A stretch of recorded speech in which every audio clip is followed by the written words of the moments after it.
What makes a relationship abusive? Abuse is not always as obvious as being hit, shoved, being called degrading names, or cussed out. In fact, it can very well be underhanded or subtle. You may find yourself feeling confused about the relationship, off balance, or like you're walking on eggshells all the time.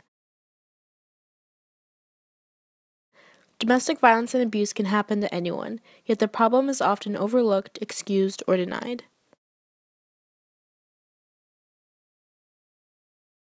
What is emotional abuse? Psychological abuse occurs when a person in the relationship tries to control information available to another person with intent to manipulate that person's sense of reality or their view of what is acceptable and unacceptable.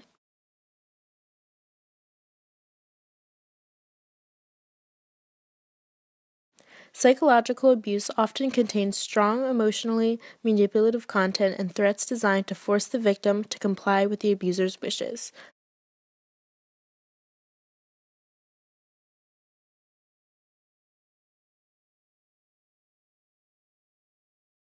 Most mental abusers convince the victim that the abuse is his or her fault.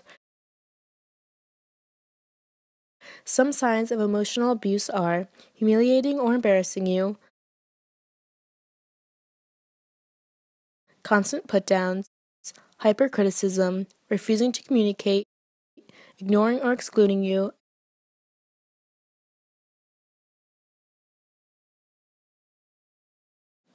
Another example would be provocative behavior with opposite sex.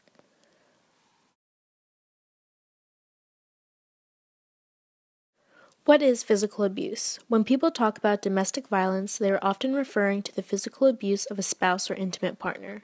Physical abuse is the use of physical force against someone in a way that injures or endangers that person. Physical assault or battering is a crime, whether it occurs inside or outside of the family. The police have the power and authority to protect you from physical attacks. Domestic violence and abuse are used for one purpose and one purpose only: to gain and maintain control over the other person. Domestic violence and abuse are not discriminate. It happens among heterosexual couples and homosexual couples.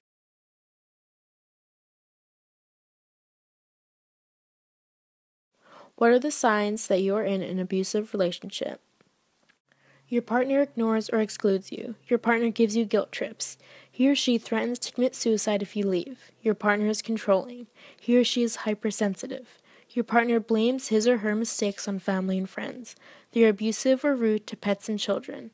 They are forceful in bed but play it off in a playful manner. They move the relationship along very fast.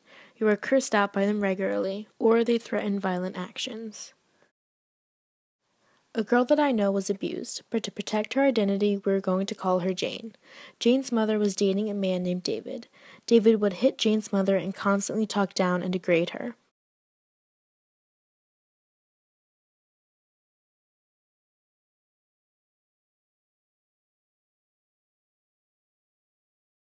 Jane had to live with this for years. It became routine. She would get home from school and take an emotional beating. She felt horrible about herself,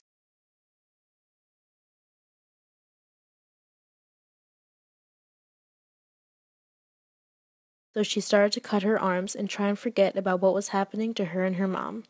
She was even thinking about committing suicide because David was making her feel like she was worthless to the world. One day, David beat her mom so bad she had to go to the hospital.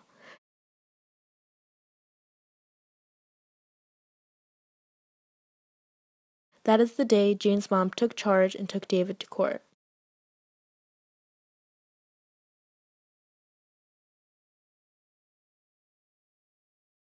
The good thing is they were able to get away from David, but the bad thing is if it hadn't been for that hospital visit, they would still be with him today. Jane would never have told anyone about what was happening with David. I wish Jane knew all of the ways she could have gotten help.